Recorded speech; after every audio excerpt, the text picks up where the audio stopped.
This is the wrap up for the live market open for Thursday, February 25th.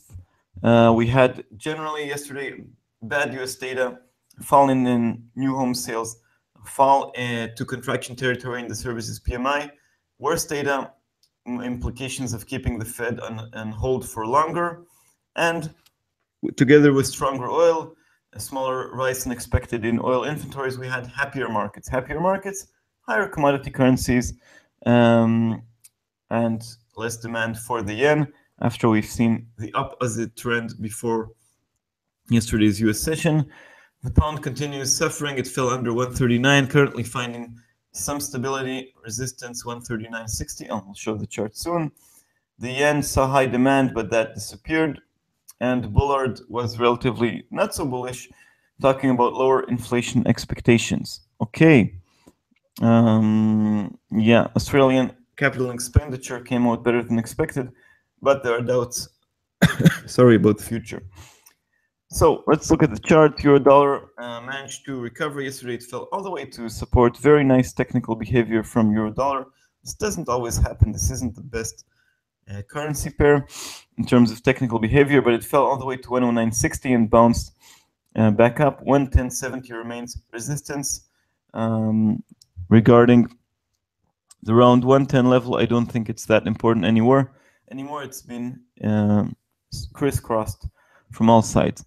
Dollar again fell very nicely to support at 111. If we zoom out, you can see how well it worked. And yeah, so exactly the same line here.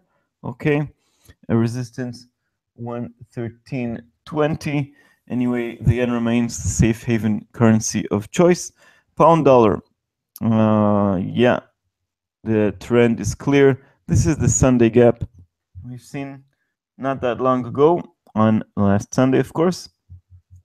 And since then, it's been all the way down. Currently, in the past hour or so, we're seeing it recover. 139.60, 140, 140.50, 141.25 are resistance lines. The lows seen yesterday at 138.80, I would say, is support. Dollar CAD clearly moving with oil prices, as things didn't look so good yesterday, with Iranians and Saudis saying they're not doing anything yesterday and beforehand. Canadian dollar suffered, dollar CAD went up, but when oil inventories came out lower than expected, less oil going around, higher oil prices, higher CAD, we had this big fall in dollar CAD. Support 136.20, resistance 139.10, high resistance. Aussie dollar, we already climbed above resistance at 72.20, but we're back to the previous range, 71.40 to 72.20. Capital expenditure did help just a bit, not too much, and the Kiwi dollar remains at its regular range, a bit higher within this range. Better market mood, 66.60, support 65.50, and resistance at 67. Today we have a busy day in terms of economic events. Monetary data from the Eurozone at 9 GMT. The ECB watches this.